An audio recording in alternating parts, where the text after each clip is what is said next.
Yan, no? Yan, ito po yung barangay Bitad to, no? Buted. Buted. Buted, Talugtog. Ay, kaganda po ng area po, mga katribya.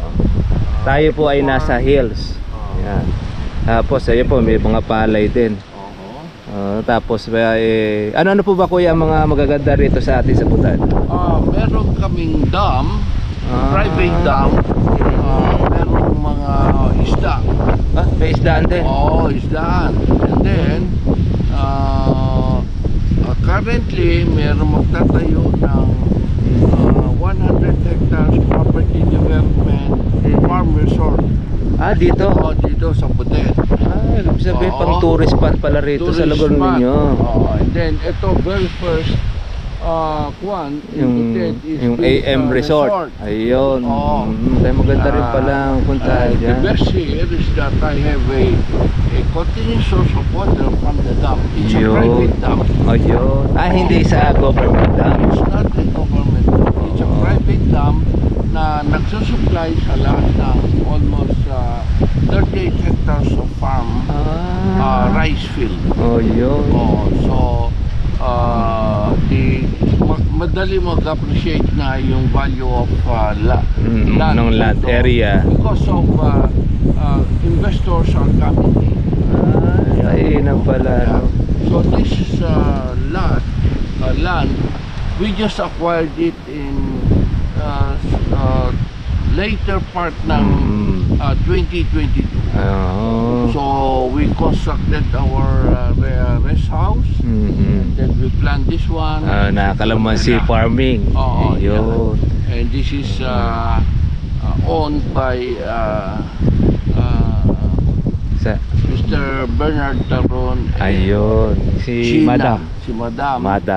Sila. Actually is the Vice President and General Manager of a manufacturing company. But she loves farming. Ayun. Ako naman I came from a family of farmers. Ayun. Kaya may dugo kayong farmers. Yes. Tayo magkakadugo. But I finished engineering also. I work with the company. But I'm going to retire now. So kaya po pala sabi niyo sir, marami kayong mga hills na gusto rin taniman. Dahil sa lugar ninyo, sa area ninyo, napakalawak pala. Ayun. Sige po, tutulungan po namin kayo do sa goal ninyo. We also have another farm lot doon sa mismo sa harap ng dam. That's site number 2. Sa may malapit sa dam. Ayun ang maganda. Harap mismo ng dam. So if you wake up in the morning, you see the water from the dam. Hindi matutuyo kalamansi ito. Sol na sol. What I have to do is I have to invest on water impounding because that's our product. Ito plastic na ito. Yes, for agricultural use. Kayo po yung may kuha nito. Ang naka-invento nito na kuha niyan. O kayo yung gumagawa nito? Yes, in the Philippines we are. Ay matutulungan nyo po yung nandun sa kuha, sa Bulinaw. Na plano niya rin na magkaroon ng ganito. Yes. Kayo pala kukontakin natin. Gumagawa din ako ng tube. Because if you use PVC, very expensive yan. Pagka malaki na yung diameter and you have a very big farm, it takes time for you to reach the farthest, especially during summer. So what I do is I make a tube out of this wineweld ko yan, up to 1 foot diameter. Makapal nga. Tsaka makunat. Hindi siya ibig sabihin yun yung hose na binibilot. Para mahaba. Ganyan wineweld ko. So I have the main tube, PE tube, and then I can put a tributary branching. So nag-i-stila rin kayo ng mga ganon. Yes. Meron akong manifold dito coming from here. Manifold, then distribute kung saan ang gusto mo. Ayun. So this is what they call the ito pala yung kuha ninyo, plastic. We produce here. Sige. We are Standard Plastics Corporation. Kasi po ang isa sir na nagiging problema ng ating mga farmers lalo sa ganitong mga hills.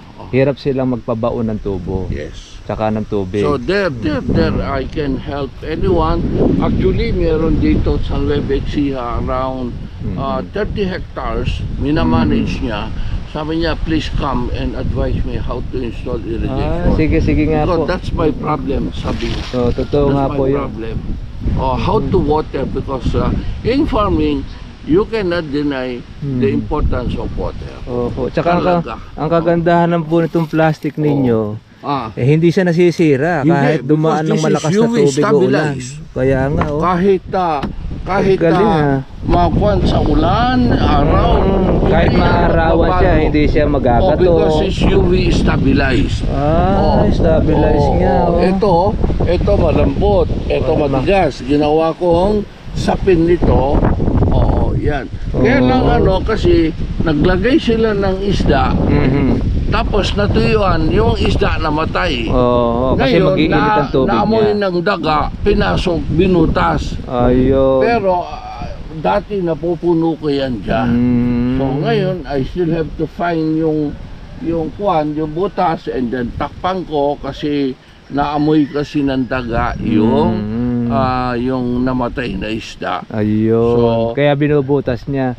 Sa bagay, ang daga talaga, matuloy sa laga ang kuha niya. 0.75 to hindi siya na 0.8 mm. Hindi siya napupunit. Yeah. I still have to make another one. Doon sa malapit naman sa pump well. Doon nagpagawa ako ng pump well as source of water during times na titigil na magpalabas ng tubig sa dam kasi harvest time na ng palay. So hihinto na yung pagkalabas. So in case na mangyari yun, I can put up another one like there, malapit sa sa pump well para ibobomba ko na lang dito. And then spread. That's my plan. Dire-diretso. And then the resort, pwede rin kasi yung resort, hindi sila naglalagay ng chlorine. Pinapatakas lagi yung tubig. Kasi meron silang fish pond doon. So ngayon, lagi fresh yung kanya, yung tubig. Pagka nag-dispose ng water sa swimming pool, diretso doon sa kanyang sa palayan, fish pond. So I can walang sayang nga naman. You can always talk to them. Sige, pag nag-dispose ka ng tubig sa swimming pool, can I get some and imbak ko doon sa farm ko kasi wala namang halo na chlorine. Galing nga. Yan ang So magaganda. this is the best. We've been in many farms. Visit kami in Pililla, Rizal, and everywhere. Kung saan kayo nakakarating. But when I came here and surveyed the area, sabi ko, malaking project yan. Good potential here. Maganda po. And then yung may-ari ng lupa, sabi niya, mamili ka kung saan mo gusto. Sabi ko, tinirahan ko siya ng maliit doon, tinirahan ko siya ng kunti doon, ginita ako. Baka mamaya later on, bigay na lang niya sa akin. Sa swerte po, pwede naman yan. Maganda itong kuha ninyo. Yan nga rin yung naisip nga nung isa kong subscriber kasi nagpabaon siya ng tubo, wala siya nakuha ang tubig. Okay. Sabi ko, maggawa na lang ako tayo ng reservoir, yung kuha niya. Meron niya daw siyang napanood sa YouTube, nilagyan niya daw ng plastic na ganito. Baka ako yun. Ayun niya, siguro. We have also a urban farm in Manila. I have fish pond 6 meters diameter. Kakatulong-tulong po tayo. 6 meters diameter. Diameter. I have 3 units of that. I am trying to experiment how to grow tilapia. Later, I have to grow maybe a crayfish. We have an urban farm beside the plant, standard plastics. We use our product to make fish pond of this height with filtering and everything, aeration and everything. As a pilot, kasi maluwag din yung area. Almost, yung whole area siguro, almost around 1 hectare din. Malakas ang kuha niya. Yung almost half lang ng total lot area ang occupied by the factory, Mhm. and besides is free. So we do gardening with my Ayun. wife. Si Madam naman ang mahilig ngayon sa kawan. Oh yes, oo. Sa farming. Ay, magkakasundo ako nga. naman, maggawa. Diyan naman ito, Siya pang naman, reservoir tanim. naman. Ayun. Ornamental, ganyan, tanim siya. So, Ayos pala. yeah, ganun ang kuha namin. At saka kagandahan po rito, ma'am. Sir, malakas ang hangin dito. Oh, Eh, gaya no, ganda ng kuwan niya. Yung area, hindi siya yung, parang ito style antipolo eh. oo. At saka maganda yung daan. Oh. Simentado. Naayos ka. Extend yan hanggang Pangasinan, huminga. Meron ko yan, yung padiretso. I-extend yan. Ay, magmamahal po lupa nyo rito. Oo, Yung darating yung panahon na yan. Sana, oo. Pero ano nyo, mas maganda mamili ngayon. Dito, dito, ang offer na dyan sa nearby, 600 per square meter. 600 na. Tinan mo nga, teka, Per mahal na square pala meter, per square meter. In 1 hectare, that would be around 6 6 million. O, tinan mo nga, biglang medyo boom. maaga ako. Kaya kayo yung medyo naunahan nyo sila. Oo, medyo. Kaswerte na po ng kwan ninyo. Yeah. Tsaka isa pang maganda po dyan, ito. Okay, sige. Mabubuhay po yung mga farm po natin You can dyan. visit our Rupert farm para Mhm. makita mo, meron akong dalawang greenhouse. Tapos because we sige po, we've pwede yun. been into I-vlog natin. aquaponics. Kaming dalawa. That's why if you add me in your Facebook, makita mo doon yung picture, yung ano ko is aquaponics yan. And then aquaponics ang kwan ninyo. 3 units of this 6 meters diameter. 6 meters diameter sa kwan niya. Equipped with filter, tapos I grow good bacteria. Meron din. I Magkakasundo also rin. have this microorganism. what do you call this, ultraviolet light to kill the bacteria. Experimentation talaga. And then Hindi siya yung talagang yung mainit at gaya na ordinary plastic. yes. And Kaya then pwede there's ka another mag-stock. one, rectangular one. Yung very fish pond ko is around 8 meters by 12 meters. Pero naondoy. Naondoy siya noon. Natakas lahat. Natakos. So, sabi ko, laylo muna. And then, ngayon, unti-unti nakaka-recover kasi na. graduate na yung mga bata. Kaya magkakatulong-tulong their own na. life na. So, at least medyo nakakagalaw in terms of financial. Kaya plantar na kami ni Missy. Talagang farming na tayo rito. Farming na. Maganda I grew naman. up as a Maganda farmer. siya. Yan, Isabela Sige. ako. Sa Isabela po kayo? Saan po kayo doon sa Isabela? San Pablo. San Pablo, Isabela. When? Lagpas po ng Kabagan. When? Ay maya. Nakarating ako dyan sa San Pablo at saka dyan sa Kabagan. Masarap ang Kabagan doon, Pasit Kabagan. Yan ang padon.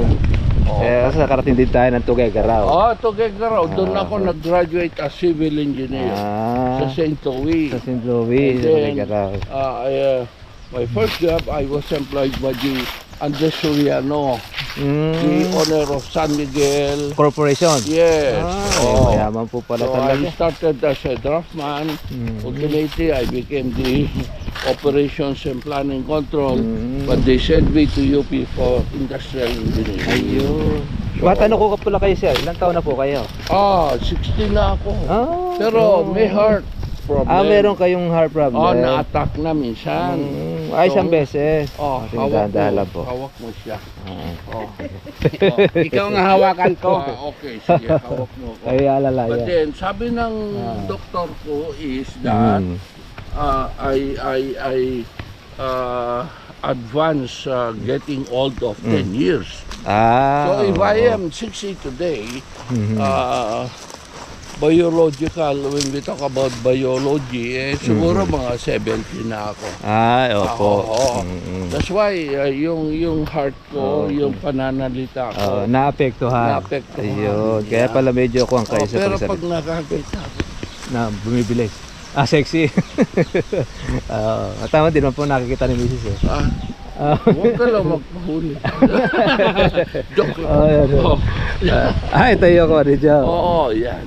Ito yung mga experiment medyo ninyo sa kuwan. Yung nalalagyan ng tubig. Yes. Opo, pwede pala siya kahit ang ganito maliit. Intensive care. Intensive care ang tawag sa ganito. Yeah, intensive care. Unti-unti siya ngayon bumababa pag pinuno. No? Bago iwanan, kargahan na siya kagad. Lalo nga naman sa matinding init. Ano? Yes. Oo, ayan. Pag anak ko, may nakarusot tayong isang diretso. Ayan. Oo nga.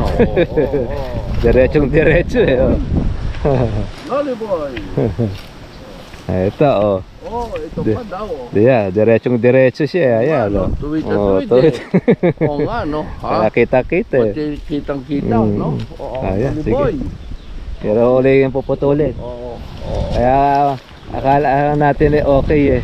Ayun, mukha mo siyang diretso pa yata na yun. Pero tingnan natin, makakalamansi.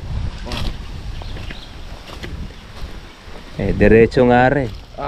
Oo, hindi. Okay lang, putulin. Putulin. Okay. Kaya madali siyang kuhan. Ito lang din po eh. Ito rin, pamputol din ito eh. Gano'n. Lahat ng mga diretso. Ayun din pamputol din ito. Ito. Yan. Mga pamputol siya. Yan. Iba talaga. Kaya nakita niyo yung diretso niya na mahahaba tinig. Yes. Ayan, gaganda na ngayon uli yan. Diyan na pupunta ang mga nutrients ng tubig tsaka ng pataba. Diyan po sa mga original na yan. Sabi sa vlog mo. I always watch you. Ang kalamansi ba, ang buhay niya. Kung gaano katagal. Yes. 30 years and so on. Talaga? Kasi meron tayong kalamansi, 30 anyos na, pati yung kalatatay buhay pa hanggang ngayon. Okay. Ngayon, misa kaya lang tayo nagpapalit ng kalamansi pagka hindi na kayang pitasin po ng malitas. Okay. Mga nasa edad 15 years doon lang tayo nagpapalit ng kalamansi. Okay. Ng bata. Kaya matagal po ang business ng kalamansi. Okay. Mula doon sa pagkatanim. This is the pump well. Yung pump well po ninyo. I intend to make another one of that reservoir somewhere there. Para ibobomba ko na lang doon. Ayun, maganda po yun. Doon. Just in case na wala na tubig lumalabas sa dam. Meron tayong extra, yung reservoir. Yun naman yun. Kaya lang, alam mo na, ang si Mrs. Kumisan nagugulahan sa akin. Ano na ba plano mo? Marami na ikang plano. Ganyan siya.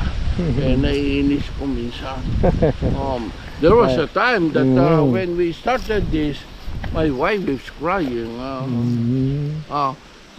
Laki na gastos natin, ganyan. Ganun po talaga sa farming, mag-i-invest ka talaga. Umiyak na siya. Pero ang ipapalit naman yan, doble, triple. Sana. Kasi una-una po, i-invest nyo rito sa lupa.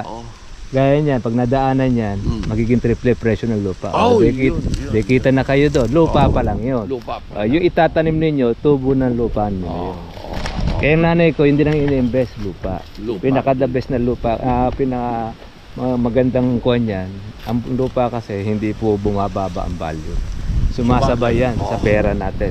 There are many investors coming in, tayo, then they're the one... Pagka meron nga dumadaan dyan Ganda ng kalamansihan nyo Meron din doon, ginaya kami din. Meron din.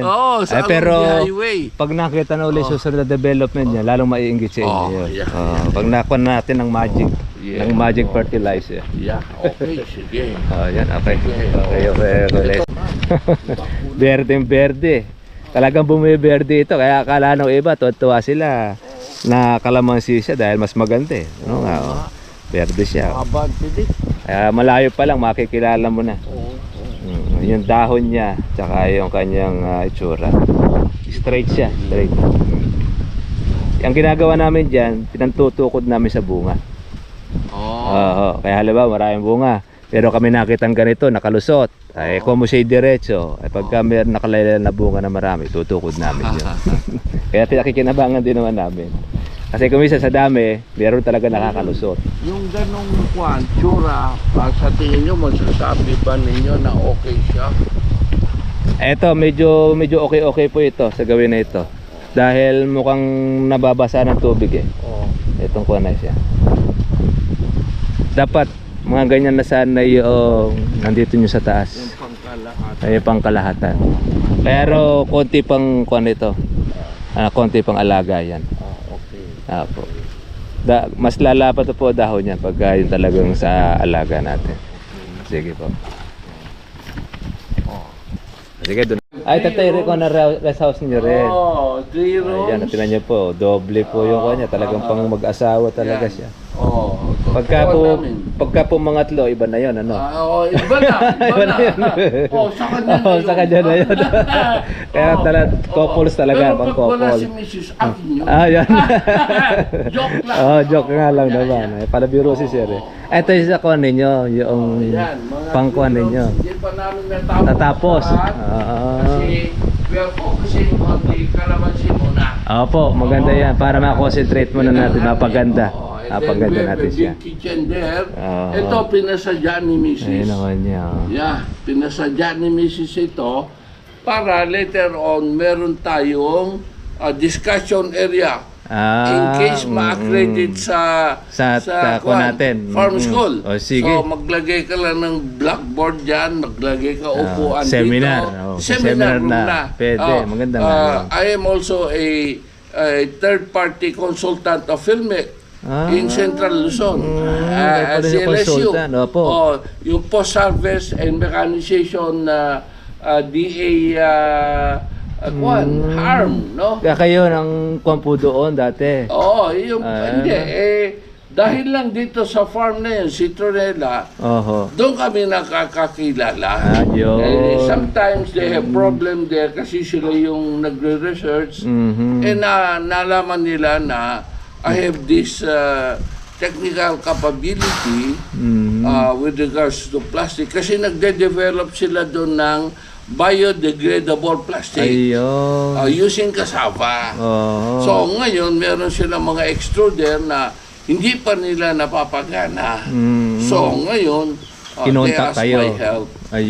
Pinahiram naman nila ako ng makina for extraction ng citronella oil. Ng oil. Pinahiram. Kakakuha lang this morning. Bago lang din. Yung makina. Kaninang umaga, kinuha. Malaki makina for extraction. Nagpo-produce siya ng langis. Extract oil. Extract oil. From citronella. So ngayon, mahal yata yun, ano? Mahal yun. Mahal yung makina.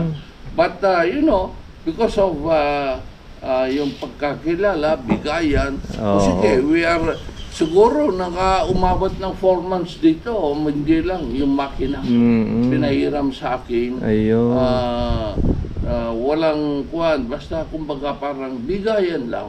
Kung may problem sila doon, tawag naman sila sa akin. Parang yung I have them. makakatulong nga naman yun. Yes, At saka, Filmic, yan ang research ng post-harvest machinery. Ng Pilipinas. Kaya marami ka rin matutunan doon.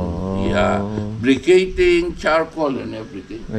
Okay, now, sige, dito tayo. Sir, we have something here. Ay, nagkabala pa yata kayo ng kuwan eh. Sige. Okay, sige po. Tayo.